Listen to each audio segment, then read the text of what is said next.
Star Tamil செய்திகள். முதலில் தலைப்புச் செய்திகள்.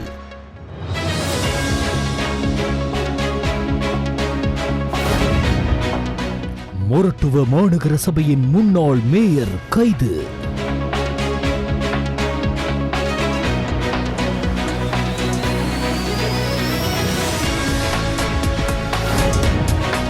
பாதுகாப்பு பிரதி அமைச்சர் ஓய்வு பெற்ற மேஜர் ஜெனரல் அருண் ஜெயசேகரவுக்கு எதிராக எதிர்க்கட்சிகள் சமர்ப்பித்த நம்பிக்கையில்லா பிரேரணையை தன்னால் ஏற்றுக்கொள்ள முடியாது என சபாநாயகர் அறிவித்துள்ளார்.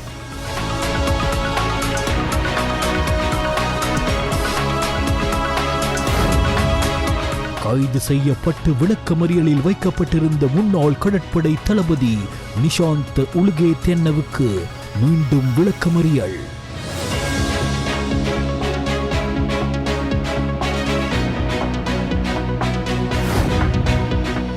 நேபாளத்துக்கான அனைத்து விமான சேவைகளும் தற்காலிகமாக நிறுத்தப்பட்டுள்ளதாக அறிவிப்பு.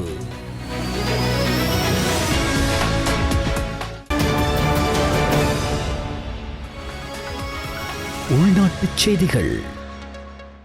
நேபாளத்திற்கான அனைத்து விமான சேவைகளும் தற்காலிகமாக நிறுத்தப்பட்டுள்ளதாக ஸ்ரீலங்கன் ஏர்லைன்ஸ் அறிவித்துள்ளது. நேபாளத்தில் அந்நாட்டு அரசாங்கத்திற்கு எதிராக தொடர்ந்து இடம்பெற்று வரும் போராட்டத்தை அடுத்து இந்த தீர்மானம் எடுக்கப்பட்டுள்ளது. நேபாளத்தில் சட்டம் ஒழுங்கை பராமரிக்கும் பொறுப்பு நேற்று இரவு 10 மணி முதல் நாட்டின் ராணுவம் மற்றும் பிற பாதுகாப்பு படையினரால் பொறுப்பேற்கப்பட்டது. அதிகரித்து வரும் வன்முறையை கட்டுப்படுத்த இந்த முடிவுகள் எடுக்கப்பட்டதாக நேபாள ராணுவம் அறிக்கையொன்றை வெளியிட்டுள்ளதாக வெளிநாட்டு செய்திகள் தெரிவிக்கின்றன.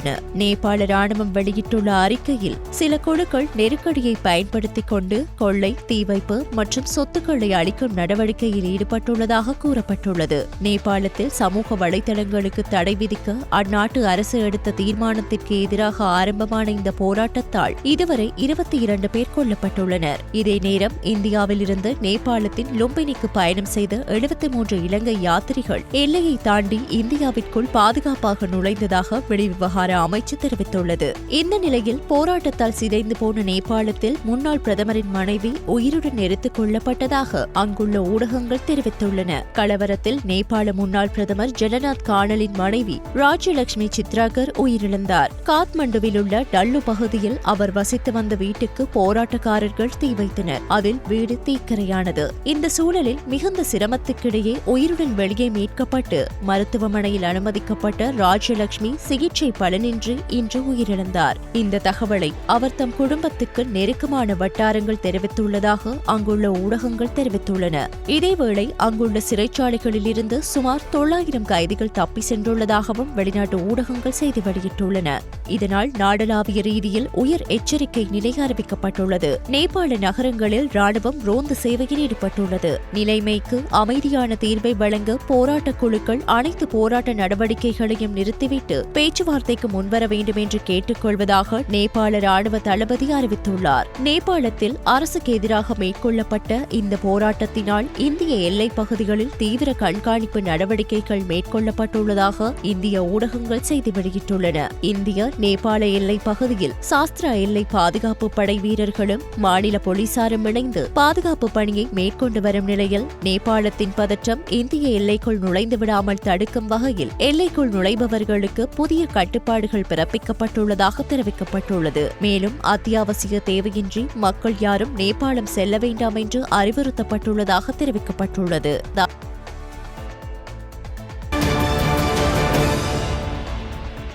நேபாளத்தின் காத்மண்டுவில் ஏற்பட்டுள்ள நிலைமை குறித்து முன்னாள் ஜனாதிபதி ரணில் விக்ரமசிங்க விசேட அறிக்கை ஒன்றை வெளியிட்டுள்ளார். நேபாளத்தில் இளைஞர்கள் உட்பட அனைத்து வகையான கொலைகளையும் தாம் கண்டிப்பதாகவும் முன்னாள் ஜனாதிபதி தனது அறிக்கையில் குறிப்பிட்டுள்ளார். பாராளுமன்றத்தையும் நீதிமன்றத்தையும் எரித்தது நேபாள ஜனநாயகத்திற்கு பெரும் அவமரியாதை என்றும் ரணில் விக்ரமசிங்க தனது அறிக்கையில் சுட்டிக்காட்டியுள்ளார். இருப்பினும் இறுதியில் அரசியலமைப்பு இல்லாத நேபாளம் மட்டுமே எஞ்சியிருந்ததாகவும் நாட்டில் அமைதியை நிலைநாட்டுவதும் அரசியலமைப்பு தேர்தலை நடத்துவதும் நிர்வாகத்தை பொறுப்பேற்ற இராணுவத்தின் பொறுப்பாகும் என்று ரணில் விக்ரமசிங்க தனது அறிக்கையில் தெரிவித்துள்ளார். புத்தர் பிறந்த நேபாளம் இலங்கைக்கு ஒரு தனித்துவமான நாடு என்றும் இதுபோன்ற முல்லைச்சத்தனமான செயல்களை பொறுத்து கொள்ள முடியாது என்றும் ரணில் விக்ரமசிங்க குறிப்பிட்டுள்ளார். எனவே புத்தர் போதித்த தர்மத்தை நேபாளத்தில் உள்ள தற்போதைய அரசாங்கம் ஒரு முன்மாதிரியாக எடுத்துக்கொள்ளும் என்று நம்புவதாக அந்த அறிக்கையில் அவர் மேலும் குறிப்பிட்டுள்ளார். மொரட்டுவை மாநகர சபையின் முன்னாள் மேயர் சமன்லால் பெர்னாண்டோ லஞ்சம் மற்றும் ஊழல் விசாரணை ஆணைக்குழுவின் அதிகாரிகளால் கைது செய்யப்பட்டுள்ளார். மொரட்டுவ மாநகர சபையின் வீதி அபிவிருத்தி திட்டங்களை தனது கூட்டாளிகளுக்கு வழங்கியதன் மூலம் அரசாங்கத்திற்கு நஷ்டம் ஏற்படுத்திய குற்றச்சாட்டின் பேரில் அவர் கைது செய்யப்பட்டுள்ளதாக தெரிவிக்கப்படுகிறது. கைது செய்யப்பட்ட அவர் நீதிமன்றத்தில் ஆஜர்படுத்தப்பட்ட பின்னர் விளக்கமறியலில் வைக்க உத்தரவிடப்பட்டது. கைதான அல்ல வெள்ளவாய வீதியில் விபத்துக்குள்ளான பேருந்தின் உரிமையாளர் பிணையில் செல்ல அனுமதிக்கப்பட்டுள்ளார். அவர் இன்றைய தினம் கைது செய்யப்பட்ட நிலையில் பண்டாரவளை நீதவான் நீதிமன்றத்தில் முன்னிலைப்படுத்தப்பட்ட போதே இந்த உத்தரவு பிறப்பிக்கப்பட்டுள்ளது. விபத்துக்குள்ளான பேருந்தின் உரிமையாளராக அவர் அதனை உரிய வகையில் பராமரிக்காமை காரணமாகவே இன்றைய தினம் கைது செய்யப்பட்டிருந்தார். கடந்த 4ஆம் திகதி இரவு சுற்றுலா சென்று மீண்டும் திரும்பிக் கொண்டிருந்த தங்காளை நகரசபை ஊழியர்கள் மற்றும் அவர்களது குடும்பத்தினரை ஏற்றி சென்ற பேருந்து அல்ல வெள்ளவாயு பிரதான வீதியில் 24வது மைல்கல் பகுதியில் பள்ளத்தாக்கில் கவிழ்ந்த விபத்தில் பேருந்தின் சாரதி உள்ளிட்ட 15 பேர் உயிரிழந்தனர். இந்த விபத்தில் தங்காளை நகரசபையின் செயலாளர் TWK ரூபசேன உள்ளிட்ட 12 ஊழியர்கள் உயிரிழந்தனர். விபத்தில் காயமடைந்த 17 பேர் பதுளை, பண்டாரவளை மற்றும் தியத்தலாவ வைத்தியசாலைகளில் அனுமதிக்கப்பட்டனர்.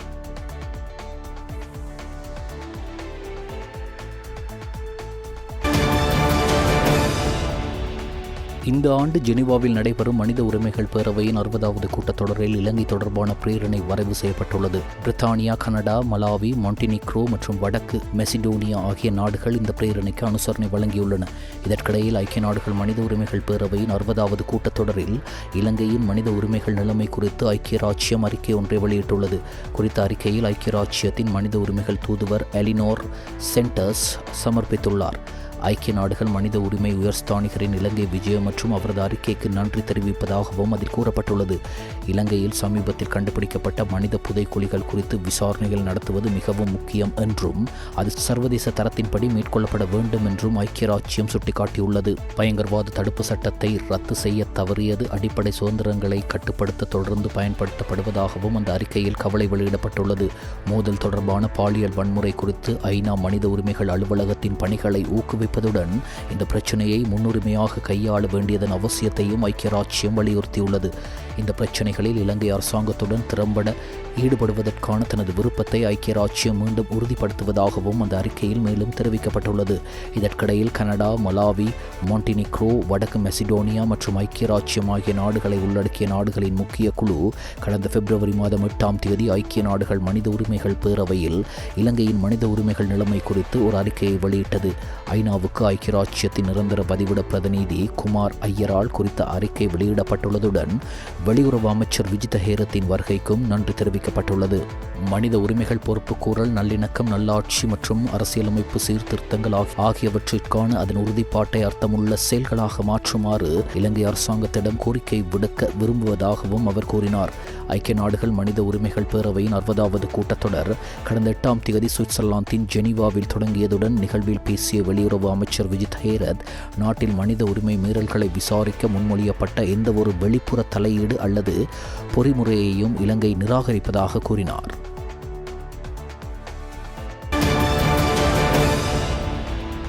பாதுகாப்பு பிரதி அமைச்சர் ஓய்வு பெற்ற மேஜர் ஜெனரல் அருண் ஜெயசேகரவுக்கு எதிராக எதிர்க்கட்சிகள் சமர்ப்பித்த நம்பிக்கையில்லா பிரேரணை குறித்து தனது முடிவை சபாநாயகர் இன்று பாராளுமன்றத்தில் அறிவித்தார்.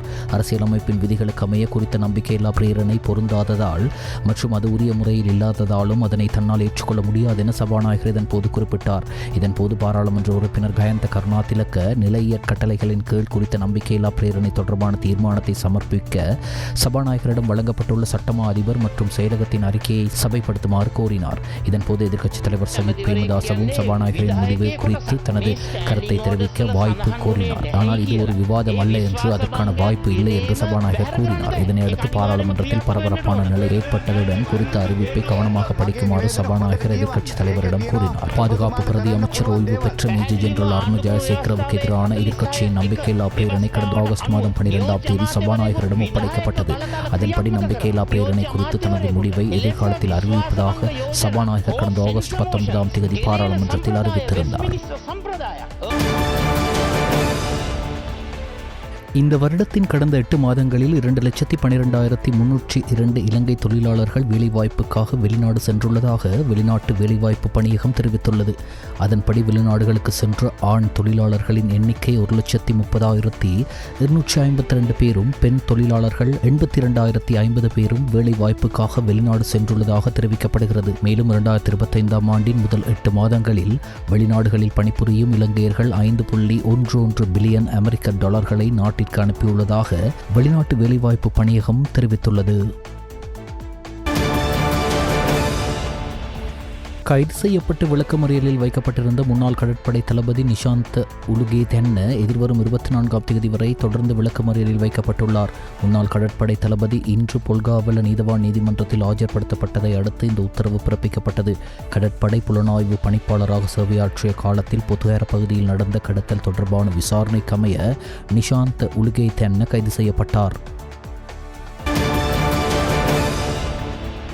பியல் மணம்பேரியின் சகோதரர் சம்பத் மணம்பேரிக்கு சொந்தமானதாக கூறப்படும் கார் ஒன்று அம்பிலிப்பிட்டிய போலீசாரால் மீட்கப்பட்டுள்ளது. அம்பிலிப்பிட்டி புதிய நகரத்தில் உள்ள வாகன பழுது பார்க்கும் நிலையத்திலிருந்து குறித்த கார் கண்டுபிடிக்கப்பட்டுள்ளது. இது தொடர்பாக பழுது பார்க்கும் நிலையத்தின் உரிமையாளரிடம் விசாரணை செய்தபோது ஒருவர் சில நாட்களுக்கு முன்பு வந்து காரை இங்கு விட்டுவிட்டு சம்பத் மணம்பேரியிடம் கொடுக்குமாறு கூறி சென்றதாக அவர் குறிப்பிட்டுள்ளார். ஒழுங்கமைக்கப்பட்ட குற்ற கும்பலின் உறுப்பினரான கெஹில் பத்ர பத்மேவுக்கு சொந்தமானது என்று கூறப்படும் மித்தனியாவில் கைப்பற்றப்பட்ட ஐஸ் என்ற போதைப் பொருளை தயாரிக்க பயன்படுத்தப்படும் மூலப்பொருட்கள் அடங்கிய 2 கொள்கலன்களை மறைத்து வைத்ததாக கூறப்படும் சம்பவம் தொடர்பாக சம்பத் மணம்பேரி மீது குற்றம் சாட்டப்பட்டுள்ளது. பியல் மணம்பேரியின் சகோதரர் சம்பத் மணம்பேரியின் கட்சி உறுப்புரிமையை நீக்க ஸ்ரீலங்கா பொதுஜன பெரமுன அண்மையில் நடவடிக்கை எடுத்திருந்தமை குறிப்பிடத்தக்கது.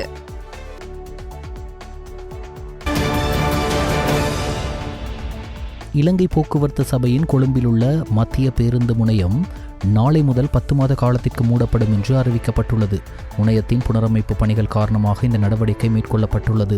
இந்த பணிகள் முடியும் வரை புறக்கோட்டை, போதிராஜ மாவட்ட, குணசிங்கபுரம் மற்றும் பெஸ்டியன் மாவட்ட ஆகிய இடங்களிலிருந்து இலங்கை போக்குவரத்து சபை பேருந்துகள் இயக்கப்படும் என்று போக்குவரத்து சபையின் பிரதி பொது முகாமையாளர் PHRT சந்திரசிறி தெரிவித்தார். ஊடகங்களுக்கு பேசிய அவர் இந்த காலகட்டத்தில் புனரமைப்பு பணிகளை இலங்கை விமானப்படை மேற்கொள்ளும் என்றும் கூறினார். ஒருங்கிணைந்த கால அட்டவணையின் கீழ் உள்ளவை உட்பட நீண்ட தூர பேருந்துகள் பெஸ்டியன் மாவட்ட பேருந்து பணிமனையில் இருந்து இயக்கப்படும் என்றும் ஏனைய குறுகிய தூர பேருந்துகள் போதிராஜ மாவட்டத்திலிருந்து இயக்கப்படும் என்றும் அவர் கூறினார். அரசாங்கத்தின் கிளீன் ஸ்ரீலங்கா தேசிய திட்டத்தின் கீழ் இந்த புனரமைப்பு பணிகள் முன்னெடுக்கப்படுகின்றது. செப்டம்பர் 15ஆம் தேதி ஜனாதிபதி அனுரகுமார திசாநாயக்கவின் தலைமையில் இந்த புனரமைப்பு திட்டம் அதிகாரப்பூர்வமாக தொடங்கப்படும். ஒரு வருடத்திற்குள் முடிக்க எதிர்பார்க்கப்படும் இந்த திட்டத்திற்காக 540 மில்லியன் ரூபாய் ஒதுக்கப்பட்டுள்ளதாக தெரிவிக்கப்படுகிறது. இலங்கையின் இலத்திரனியல் ஊடக நிகழ்ச்சி திட்டங்களின் அச்சு ஊடக மற்றும் இணையதளங்களில் உள்ளடக்கங்கள் பொறுப்புடனும் சுயாதீனமாகவும் மற்றும் நேயர்களின் எதிர்பார்ப்புகளுக்கு ஏற்ற வகையிலும் பேணிச் செல்லும் நோக்கில் ஊடகவியலாளர்களை ஊக்குவிப்பதற்கான ஜனாதிபதி ஊடக விருது வைபவம் ஆண்டுதோறும் நடாத்தப்பட்டு வந்துள்ளது. ஆனாலும் 2019ஆம் ஆண்டின் பின்னர் குறித்த விருது வழங்கும் வைபவம் நடத்தப்படவில்லை.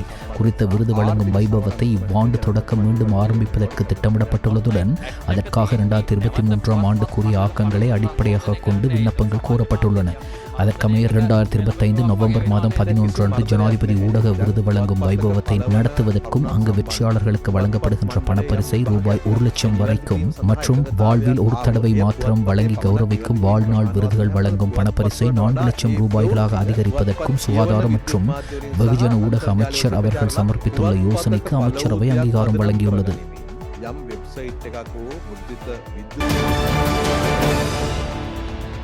2026ஆம் நிதியாண்டுக்கான ஒதுக்கீட்டு சட்டமூலத்தை தயாரிப்பதற்காக கடந்த ஜூலை மாதம் 1ஆம் தேதி இடம்பெற்ற அமைச்சரவை கூட்டத்தில் அங்கீகாரம் வழங்கப்பட்டுள்ளது. அதற்கமைய சட்ட வரைஞரால் தயாரிக்கப்பட்டுள்ள 2026ஆம் நிதியாண்டுக்கான ஒதுக்கீட்டு சட்டமூலத்திற்கு சட்டமா அதிபர் அனுமதி கிடைக்கப்பெற்றுள்ளது. குறித்த சட்டமூலத்தை வர்த்தமானியில் வெளியிடுவதற்கும் பின்னர் பாராளுமன்ற அங்கீகாரத்திற்காக சமர்ப்பிப்பதற்கும் நிதி திட்டமிடல் மற்றும் பொருளாதார அபிவிருத்தி அமைச்சராக ஜனாதிபதி சமர்ப்பித்துள்ள யோசனைக்கு அமைச்சரவை அங்கீகாரம் வழங்கியுள்ளது.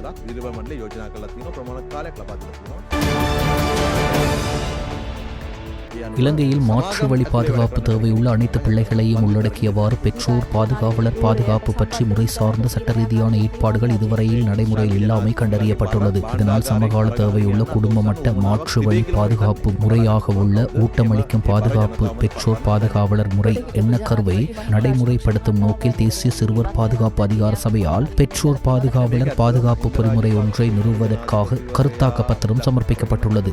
குறித்த உத்தேச பொறிமுறை மூலம் பெற்றோர் பாதுகாவலர் பாதுகாப்பு முறையை ஸ்தாபித்தல் மற்றும் தொலைதூர பெற்றோர் பாதுகாவலர் ஒத்துழைப்புகள் போன்ற முக்கிய 2 முறைகளின் கீழ் பாதுகாப்பு வேலை திட்டத்தை அமுல்படுத்துவதற்கு எதிர்பார்க்கப்படுகிறது. அதற்கமைய குறித்த கருத்தாக்க பத்திரத்தின் அடிப்படையில் பெற்றோர் பாதுகாவலர் பாதுகாப்புக்காக புதிய சட்டத்தை அறிமுகப்படுத்துவதற்காக சட்டமூலம் ஒன்றை தயாரிக்குமாறு சட்ட வரைஞருக்கு ஆலோசனை வழங்குவதற்காக பதில் மகளிர் மற்றும் சிறுவர் விவகார அமைச்சர் சமர்ப்பித்த யோசனைக்கு அமைச்சரவை அங்கீகாரம் வழங்கியுள்ளது.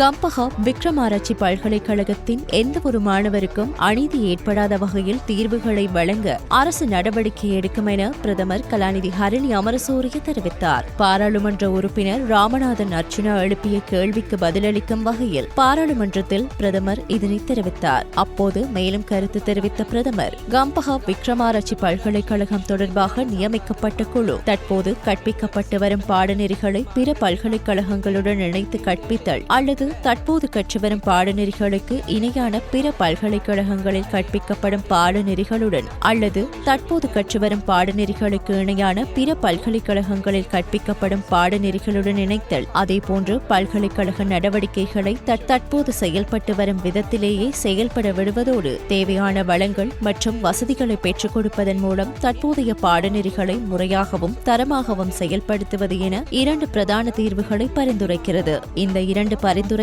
மிகவும் பொருத்தமான பரிந்துரைகளை தேர்ந்தெடுப்பதற்காக சம்பந்தப்பட்ட தரப்பினருடன் தற்போது பேச்சுவார்த்தைகள் நடத்தப்பட்டு வருகின்றன.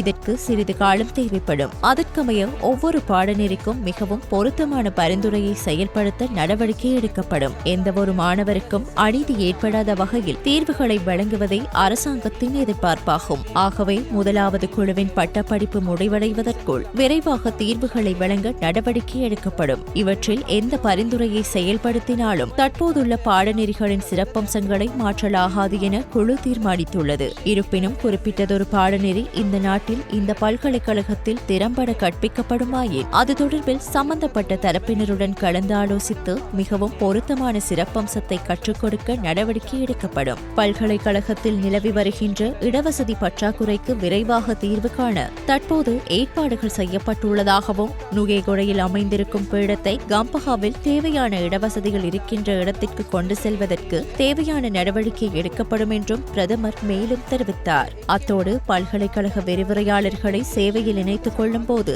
ஏற்பட்டிருக்கும் மோசடிகள் குறித்து விசாரணைகளை மேற்கொண்டு அதற்கான சட்ட நடவடிக்கை எடுக்கப்படும் என பிரதமர் மேலும் தெரிவித்தார்.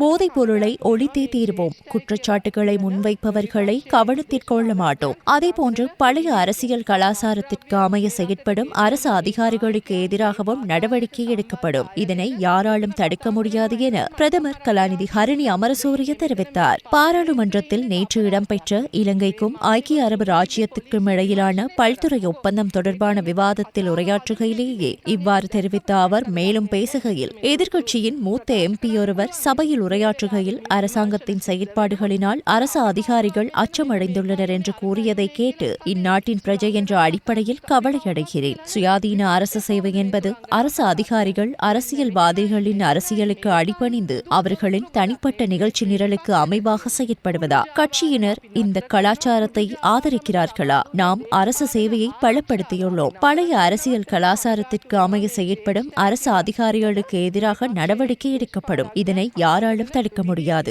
பாதாள குழுக்கள் மற்றும் போதைப் பொருள் பற்றி பாராளுமன்றத்தில் பல விடயங்கள் பேசப்பட்டன. இவர்கள் பாராளுமன்றத்தில் இருக்காமல் போலீஸ் விசாரணைகளுக்கு சென்றிருக்கலாம் என்று எனக்கு தோன்றியது. கொள்கலன்கள் இங்கிருந்து வந்தது, இங்கு சென்றது என குறிப்பிடுகிறார்கள். இவ்விடயம் தொடர்பில் அரசாங்கம் ஏதும் அறிவிக்கவில்லை. இந்த விடயத்தில் மனதில் தோன்றியதை கூற முடியாது. போதைப் பொருள் மற்றும் பாதாள குழுக்களுக்கு எதிராக நடவடிக்கை எடுக்கப்பட்டுள்ள நிலையில் எதிர்க்கட்சியினர் பொறுப்பற்ற வகையில் பேசுகிறார்கள். பொதுமக்கள் மத்தியில் செல்கையில் போதைப் போதைப்பொருள் பற்றியே பெற்றோர் எம்மிடம் குறிப்பிடுகிறார்கள். போதைப்பொருள் ஒழிப்புக்கு எதிரான நடவடிக்கைகளை மக்களுக்காகவே முன்னெடுத்துள்ளோம். போதைப்பொருளுக்கு எதிராக கடுமையான நடவடிக்கைகளை மேற்கொள்வோம். மக்களுக்கு வழங்கிய வாக்குறுதிக்கு அமைவாகவே செயற்படுவோம். போதைப்பொருள் ஒழிப்பு உரிய கடும் நடவடிக்கைகளை மேற்கொள்வதற்கு தொடர்புடைய தரப்பினருக்கு முழுமையான ஒத்துழைப்பை வழங்குவோம். குற்றச்சாட்டுகளை முன்வைப்பவர்களை கவனத்தில் எடுக்க மாட்டோம் என்று அவர் குறிப்பிட்டார்.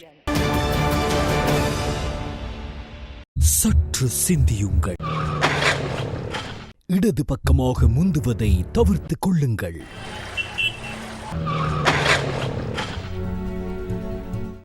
எப்போதும் பாதுகாப்பான தரமான தலைக்கவசத்தை அணியுங்கள். தலைக்கவசம் பாதுகாப்பாக இருக்க பொத்தானை அழுத்துங்கள். இது விபத்தை தடுப்பதற்கான நேரம். நாட்டின் பல பகுதிகளில் இடம்பெற்ற வாகன விபத்துகளில் 11 மாத குழந்தை மற்றும் பாடசாலை மாணவன் உட்பட 4 பேர் உயிரிழந்தனர். பேராதனை, உடுகமை, கடவத்து, ராகம மற்றும் மாவதகம போலீஸ் பிரிவுகளில் இந்த விபத்துக்கள் இடம்பெற்றுள்ளன. உடுகம போலீஸ் பிரிவில் உடலமத்த உடுகம வீதியில் உடலமத்த பகுதியில் உடுகம திசையில் இருந்து உடலமத்த திசை நோக்கி சென்ற மோட்டார் சைக்கிள் எதிர் திசையில் வந்த லாரியுடன் மோதி விபத்து ஏற்பட்டுள்ளது. இந்த விபத்தில் மோட்டார் சைக்கிள் செலுத்துனர் பலத்த காயமடைந்து உடுகம வைத்தியசாலையில் அனுமதிக்கப்பட்ட பின்னர் உயிரிழந்தார். கோணதேனி பகுதியைச் சேர்ந்த 15 வயதான பாடசாலை மாணவரே சம்பவத்தில் உயிரிழந்ததாக தெரிவிக்கப்படுகிறது. இதற்கிடையே கொழும்பு கண்டி பிரதான வீதியில் கிரிலவள பகுதியில் பிரைமூர் வாகனம் ஒன்று வீதியை விட்டு விலகி நிறுத்தப்பட்டிருந்த அனர்த்த வாகனம் மீது மோதி அருகிலுள்ள 2 பாதசாரிகள் மீது மோதி விபத்து ஏற்பட்டுள்ளது. விபத்தில் 2 பாதசாரிகளும் பலத்த காயமடைந்து கம்பஹா வைத்தியசாலையில் அனுமதிக்கப்பட்ட நிலையில் ஒருவர் உயிரிழந்தார். மற்றைய பாதசாரி மேலதிக சிகிச்சைக்காக ராகம வைத்தியசாலைக்கு மாற்றப்பட்டுள்ளார். இறந்தவர் ராகம நெலிகம பகுதியைச் சேர்ந்த 27 வயதானவர் என தெரிவிக்கப்பட்டுள்ளது. சற்று சிந்தியுங்கள். வாகனங்கள் வருவதை கண்டால் மஞ்சள் மற்றும் வெள்ளை கோடுகளை கடப்பதை தவிருங்கள். போக்குவரத்து விதிமுறைகளை அவசியம் பின்பற்றுங்கள். நிறுத்தி வைக்கப்பட்டிருக்கும் வாகனத்தின் முன்பக்கமாக பாதையை கடந்து செல்வதை தவிருங்கள். அதிக விபத்துகளுக்கு இதுவே காரணம். இது விபத்தை தடுப்பதற்கான நேரம். மட்டக்களப்பு ஏராவூர் ஓட்டுப்பள்ளி குறுக்கு வீதியில் உள்ள பழைய பாடசாலை ஒன்று அமைந்திருந்த காணியிலிருந்து 4 கைக்குண்டுகள் மீட்கப்பட்டுள்ளன. மட்டக்களப்பு ஏராவூர் ஓட்டுப்பள்ளி குறுக்கு வீதியில் உள்ள பழைய பாடசாலை ஒன்று அமைந்திருந்த காணியில் ஆயுதங்கள் இருப்பதாக பொலனறுவை ராணுவ புலனாய்வு பிரிவினருக்கு கிடைக்கப்பெற்ற தகவலுக்கு அமைய குறித்த இடத்தில் சோதனை மேற்கொள்ளப்பட்டது. இதன்போது புதைக்கப்பட்டிருந்த நிலையில் அடைக்கப்பட்ட வாளியொன்றினுள்ளிருந்து 4 கைக்குண்டுகள் மீட்கப்பட்டுள்ளன.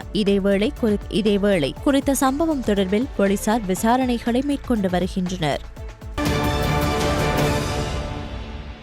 தொழிலாளர்களின் சம்பள அதிகரிப்பு தொடர்பில் அரசாங்க பிரதிநிதிகளுக்கும் முதலாளிமார் சம்மேளனத்தின் பிரதிநிதிகளுக்கும் இடையில் முக்கிய பேச்சுவார்த்தை பெருந்தோட்ட அமைச்சில் இடம்பெற்றபோது சம்பள உயர்வு தொடர்பில் இறுதி முடிவுகள் எதுவும் எடுக்கப்படாமல் பேச்சுவார்த்தை நிறைவடைந்தது. இப்பேச்சுவார்த்தையில் பெருந்தோட்ட மற்றும் சமூக உட்கட்டமைப்பு வசதிகள் அமைச்சர் சமந்த வித்யாரத்ன, பிரதி அமைச்சர் சுந்தரலிங்கம் பிரதீப், தொழில் அமைச்சர் கலாநிதி அனில் ஜெயந்த பெர்னாண்டோ, பிரதி அமைச்சர் மஹிந்த ஜெயசிங்க ஆகியோர் அரசாங்கத்தின் சார்பிலும் பெருந்தோட்ட கம்பெனிகளை பிரதிநிதித்துவப்படுத்தி அதன் சார்பில் சிரேஷ்ட நிறைவேற்று அதிகாரிகள் உள்ளிட்ட குழுவினரும் கலந்து கொண்டனர். இதன்போது பெருந்தோட்டத்துறை தொழிலாளர்களுக்கான சம்பளம் நாளொன்றுக்கு 1700 ரூபாவாக உயர்த்தப்பட வேண்டும் என்றும் அதேவேளை பெருந்தோட்டத்துறை பாதுகாக்கப்பட வேண்டும் என்றும் அமைச்சர்கள் அழுத்தமாக வலியுறுத்தினர். மக்களின் பொருளாதார சுமை மற்றும் வாழ்க்கை செலவு அதிகரிப்பின் காரணமாக தோட்ட தொழிலாளர்களுக்கு நியாயமான சம்பள அதிகரிப்பொன்றை வழங்க வேண்டிய கட்டாயத்தை அமைச்சர்கள் வலியுறுத்தினர். இதேவேளை கம்பெனிகளின் பிரதிநிதிகள் பல்வேறு விடயங்களை தாம் எதிர்நோக்குவதாக சுட்டிக்காட்டினர். உற்பத்தி செலவு அதிகரிப்பு,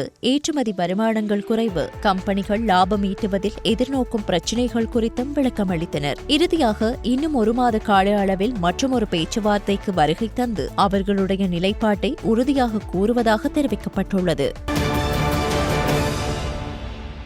யாழ்ப்பாணம் குருநகர் பகுதியில் ஹெரோயின் மற்றும் ஐஸ் போதைப் பொருட்களுடன் 18 வயது இளைஞன் உள்ளிட்ட 4 பேர் கைது செய்யப்பட்டுள்ளனர். யாழ்ப்பாண போலீசாருக்கு கிடைக்கப்பெற்ற ரகசிய தகவலின் அடிப்படையில் குருநகர் பகுதியில் முன்னெடுக்கப்பட்ட சுற்றிவளைப்பு நடவடிக்கையின் போது 110 மில்லிகிராம் ஹெரோயின் போதைப் பொருளுடனும் 30 மில்லிகிராம் ஐஸ் போதைப் பொருளுடனும் 18, 22 மற்றும் 23 வயதான 4 சந்தேக நபர்கள் கைது செய்யப்பட்டுள்ளனர். கைது செய்யப்பட்டவர்களை யாழ்ப்பாண போலீஸ் நிலையத்தில் தடுத்து வைத்து போலீசார் விசாரணைகளை முன்னெடுத்து வருகின்றனர். 2025ஆம் ஆண்டின் இறுதி காலாண்டிற்கான மின்சார கட்டண திருத்தத்தில் 6.8% அதிகரிப்பை இலங்கை மின்சார சபை முன்மொழிந்துள்ளதாக பொது பயன்பாடுகள் ஆணைக்குழு தெரிவித்துள்ளது. முன்மொழியப்பட்ட திருத்தம் குறித்து பொதுமக்களின் கருத்துக்களை பெற இலங்கை பொது பயன்பாடுகள் ஆணைக்குழு முடிவு செய்துள்ளது. அதன்படி பொதுமக்கள் தங்கள் கருத்துக்களையும் பரிந்துரைகளையும் எழுத்துப்பூர்வமாக ஆணைக்குழுவிடம் சமர்ப்பிக்கலாம். வாய்மொழி கருத்துக்களுக்காக 9 மாகாணங்களை உள்ளடக்கிய 9 பொது ஆலோசனைகள் நடத்தப்படும் என்றும் ஆணைக்குழு கூறியுள்ளது. வாய்மொழி பரிந்துரைகளுக்கான அமர்வுகள் செப்டம்பர் 18 அன்று தொடங்கும். பொது ஆலோசனை குறித்த எழுத்துப்பூர்வ கருத்துக்கள் மற்றும் பரிந்துரைகளை 2025 அக்டோபர் 7ஆம் தேதிக்கு முன் சமர்ப்பிக்கலாம் என்று கூறப்படுகின்றது. மின்னஞ்சல் மூலமாக அனுப்ப info@pucsl.gov.lk. அதேபோன்று வாட்ஸ்அப் இலக்கமாக 0764271030. அதேபோன்று ஃபேஸ்புக் தளத்திலும் facebook.com/PUCSL என்ற ஃபேஸ்புக் தளத்திலும் எழுத்துப்பூர்வ கருத்துக்களை சமர்ப்பிக்கலாம் என்று கூறப்பட்டுள்ளது. வத்தளை மற்றும் ஹந்தலை பகுதிகளில் மேற்கொள்ளப்பட்ட 3 சோதனைகளுக்கு அமைவாக நுகர்வோர் விவகார அதிகார சபையால் ஏராளமான காலாவதியான பொருட்கள் அளிக்கப்பட்டுள்ளன. வத்தளை மற்றும் ஹந்தலை பகுதிகளில் உள்ள 3 வணிக வளாகங்களிலிருந்து பறிமுதல் செய்யப்பட்ட 4.5 மெட்ரிக் டன்னுக்கும் அதிகமான காலாவதியான கருவாடு மற்றும் பேரீச்சம் பழங்கள் தொடர்பில் நுகர்வோர் விவகார அதிகார சபை வெலிசரை நீதவான் நீதிமன்றத்தில் வழக்கு தாக்கல் செய்து இவ்வாறு அளித்துள்ளது. அளிக்கப்பட்ட பொருட்களில் 3.6 மெட்ரிக் டன் காலாவதியான பேரீச்சம்பழம், 1 மெட்ரிக் டன் காலாவதியான நெத்திலி மற்றும் காலாவதியான 300 கிலோகிராம் கருவாடு ஆகியவை அடங்கும் என்று அதிகார சபை தெரிவித்துள்ளது. 2003ஆம் ஆண்டின் 9ஆம் இலக்க நுகர்வோர் விவகார அதிகார சபை சட்டத்தின் கீழ் வெளியிடப்பட்ட இலக்கம் 1875 கீழ் 38 என்ற அதிவிசேட வர்த்தமானி அறிவித்தலை மீறியமை தொடர்பில் வெலிசரை நீதவான் நீதிமன்றத்தால் கடந்த 27ஆம் திகதி குறித்த வர்த்தகர்களுக்கு 55,000 ரூபாய் அபராதமும் விதிக்கப்பட்டது. மன்னார் மாவட்ட பொது வைத்தியசாலையில் விபத்து மற்றும் அவசர சிகிச்சை பிரிவை நிர்மாணிப்பதற்காகவும் அந்த பிரிவுக்கு மருத்துவ உபகரணங்களை வழங்குவதற்காகவும் இலங்கை அரசாங்கம் இந்தியாவுடனான 600 மில்லியன் ரூபாய் மானிய உதவி ஒப்பந்தத்தில் கைச்சாத்திட்டுள்ளது. இலங்கைக்கான இந்திய உயர்ஸ்தானிக சந்தோஷ் ஜா மற்றும் சுகாதாரம் மற்றும் ஊடக அமைச்சின் செயலாளர் வைத்தியர் ரணில் ஜெயசிங் ஆகியோர் இதற்கான ஒப்பந்தத்தில் நேற்று கைச்சாத்திட்டனர். சுகாதாரம் மற்றும் ஊடக அமைச்சர் கலாநிதி நலிந்த ஜெயதிச ஒப்பந்தம் கைச்சாத்திடும் நிகழ்வில் கலந்து கொண்டார். இந்த திட்டம் 2 மாடி விபத்து மற்றும் அவசர சிகிச்சை பிரிவின் சிவில் கட்டுமானத்தையும் அந்த அலகுக்கு தேவையான அனைத்து மருத்துவ உபகரணங்களையும் கொள்முதல் செய்வதையும் நோக்கமாக கொண்டுள்ளது. இந்த திட்டம் மன்னார் பொது மருத்துவமனையின் A மற்றும் E பிரிவின் முக்கியமான தேவையை நிவர்த்தி செய்யும். இது சராசரி தினசரி உட்புற நோயாளிகளின் எண்ணிக்கைக்கும் கிடைக்கக்கூடிய படுக்கை வலிமைக்கும் இடையிலான இடைவெளியை குறைப்பதன் மூலம் மருத்துவமனையில் மருத்துவ வசதிகளை வலுப்படுத்தும். இந்த திட்டம் இலங்கையில் சுகாதாரத்துறையில் இந்தியாவின் தாக்கத்தை ஏற்படுத்தும் வளர்ச்சி ஒத்துழைப்பு திட்டங்களின் நீண்ட பட்டியலில் இணைகிறது. ஒழுங்கமைக்கப்பட்ட குற்றச்செயல்கள் மற்றும் போதைப்பொருள் வியாபாரத்தை ராஜபக்சர்கள் மீது சுமத்துவதற்கு அரசாங்கம் முயற்சிக்கிறது. போதைப்பொருள் வியாபாரிகள், பாதாள குழுக்கள் ஆகியோரை ராஜபக்சர்கள் கட்டுப்படுத்துவதாயின் அரசாங்கம் எதற்கு? அரசாங்கத்தின் இயலாமை வெளிப்பட்டுள்ளது. இதனை ஐஸ் வாரம் என்றே குறிப்பிட வேண்டும். அரசியல் விசாரணைகள் மாத்திரமே முன்னெடுக்கப்படுகின்றன என்று ஸ்ரீலங்கா பொதுஜன பெரமுனவின் பாராளுமன்ற உறுப்பினர் நாமல் ராஜபக்ச தெரிவித்தார். பாராளுமன்றத்தில் நேற்று செவ்வாய்க்கிழமை நடைபெற்ற இலங்கைக்கும் ஐக்கிய அரபு ராஜ்யத்திற்கும் இடையிலான பல்துறை ஒப்பந்தம் தொடர்பான விவாதத்தில் உரையாற்றுகையிலே அவர் இவ்வாறு தெரிவித்தார். வெளிநாட்டு முதலீடுகளை நாட்டுக்கு கொண்டு வருவதற்கு எவ்வித நடவடிக்கைகளும் எடுக்கப்படவில்லை. மாறாக ஐஸ் போதைப் பொருள் உற்பத்திக்கான முதலீடே நாட்டுக்கு வந்துள்ளது. இதனை ஐஸ் வாரம் என்றே குறிப்பிட வேண்டும். முன்னாள் ஜனாதிபதி ரணில் விக்ரமசிங்க கைது வாரம் முடிவடைந்து விட்டதன் பின்னர் தற்போது ஐஸ் வாரத்தை அரசாங்கம் கையில் எடுத்துள்ளதென அவர் தெரிவித்தார்.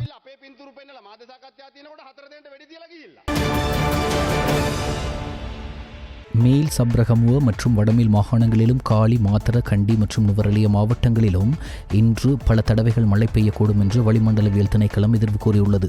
கிழக்கு மற்றும் ஊவா மாகாணங்களிலும் முல்லைத்தீவு மாவட்டத்திலும் பிற்பகல் 1 மணிக்கு பிறகு மழை அல்லது இடியுடன் கூடிய மழை பெய்யக்கூடும் என்று அந்த திணைக்களம் வெளியிட்டுள்ள வானிலை முன்னறிவிப்பில் தெரிவிக்கப்பட்டுள்ளது. சில இடங்களில் 50 மில்லிமீட்டருக்கும் அதிகமான ஓரளவு பலத்த மழை பெய்யக்கூடும். இடியுடன் கூடிய மழையுடன் தற்காலிக பலத்த காற்று மற்றும் மின்னல் தாக்கங்களால் ஏற்படும் அபாயங்களை குறைப்பதற்கு தேவையான நடவடிக்கைகளை எடுக்குமாறு வளிமண்டலவியல் திணைக்களம் பொதுமக்களை அறிவுறுத்தியுள்ளது. வெளிநாட்டு செய்திகள். போலந்து நாட்டுக்குள் ரஷ்யாவின் ட்ரோன்கள் ஊடுருவியதால் ரஷ்யாவின் மீது நடவடிக்கை எடுக்குமாறு போலந்தும் உக்ரைனும் வலியுறுத்தியுள்ளதாக வெளிநாட்டு ஊடகங்கள் செய்தி வெளியிட்டுள்ளன. உக்ரைன் மீது தாக்குதல் நடத்திய ரஷ்யாவின் சில ஆளில்லா ட்ரோன்கள் போலந்து நாட்டுக்குள் ஊடுருவியதாகவும் இதனையடுத்து ரஷ்யாவின் ட்ரோன்களை போலந்து ராணுவம் சுட்டு வீழ்த்தியதாகவும் தெரிவிக்கப்பட்டுள்ளது. நேட்டோ அமைப்பில் உறுப்பினராக இருக்கும் எந்தவொரு நாட்டின் மீதான தாக்குதலோ போர் நடவடிக்கையோ ஒட்டுமொத்த நேட்டோ அமைப்பின் மீதான செயல்பாடாக கருதப்படும். இந்த நிலையில் ரஷ்யாவுக்கு உரிய பதிலடி கொடுக்க வேண்டும் என்று போலந்தும் உக்ரைனும் நேட்டோ அமைப்பை வலியுறுத்தியுள்ளதாக தெரிவிக்கப்பட்டுள்ளன.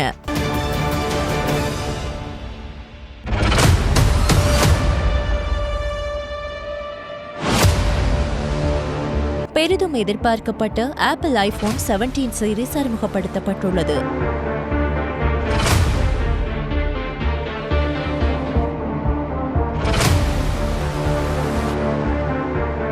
நேற்றிரவு நடைபெற்ற ஆப் டிராப்பிங் நிகழ்வின் போது ஆப்பிள் நிறுவனம் ஐபோன் 17 தொடரை அறிமுகப்படுத்தியது. இதன்படி ஆப்பிள் நிறுவனம் ஐபோன் 17, ஐபோன் 17 ஏர், ஐபோன் 17 ப்ரோ மற்றும் ஐபோன் 17 ப்ரோ மேக்ஸ் ஆகியனவற்றை அறிமுகப்படுத்தியுள்ளதாக சர்வதேச ஊடகங்கள் தெரிவிக்கின்றன. இதற்கமைய ஐபோன் 17 ஏர் இதுவரை வெளியிடப்பட்ட மிக மெல்லிய ஐபோன் மாடலாக பதிவாகியுள்ளது. இது 5.6 மில்லிமீட்டர் தடிமனை கொண்டது. மேலும் குறித்த கையடக்க தொலைபேசிகளில் மேம்படுத்தப்பட்ட கேமரா, AI தொழில்நுட்பம் உள்ளிட்ட நவீன வசதிகளும் உள்ளடக்கப்பட்டுள்ளதாக தெரிவிக்கப்படுகின்றது.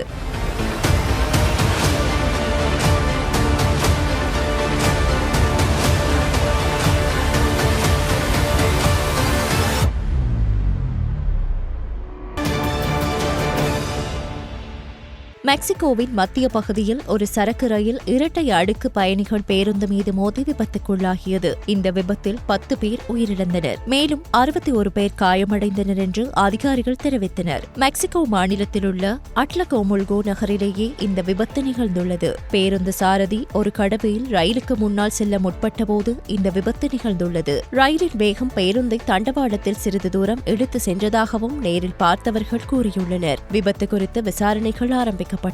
விபத்தில் 7 பெண்கள் மற்றும் 3 ஆண்கள் சம்பவ இடத்திலேயே இறந்துவிட்டதாக அறிவிக்கப்பட்டது.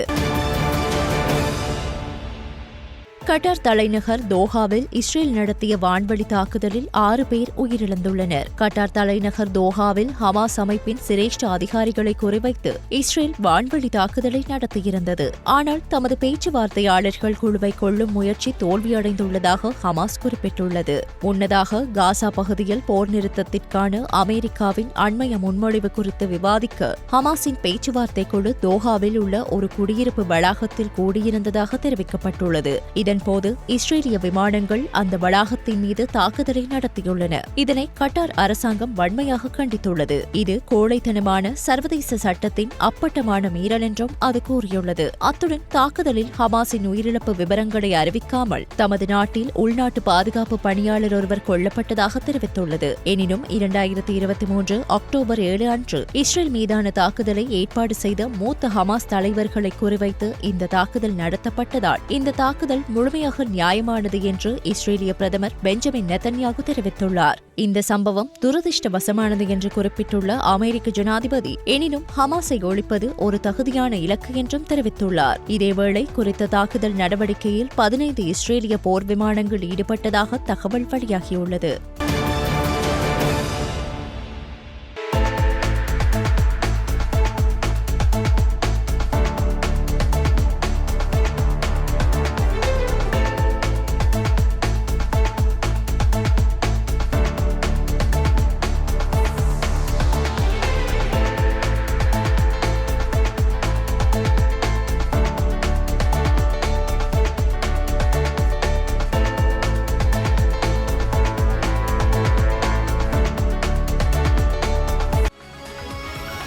விளையாட்டு செய்திகள்.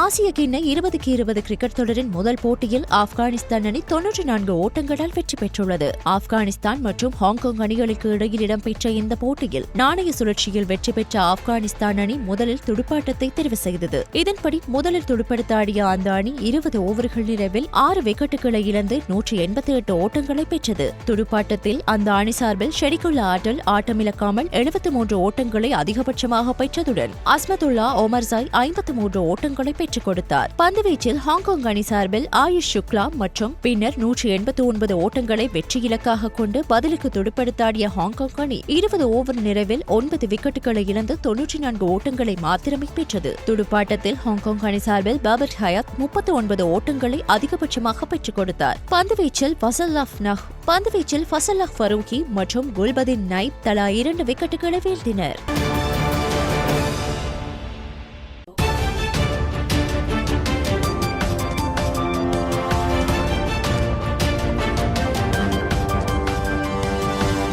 ஸ்டார் தமிழ் செய்திகள் இத்துடன் நிறைவடைகின்றன. மீண்டும் எமது செய்திகள் நாளை இரவு 7 மணிக்கு ஒளிபரப்பாகும்.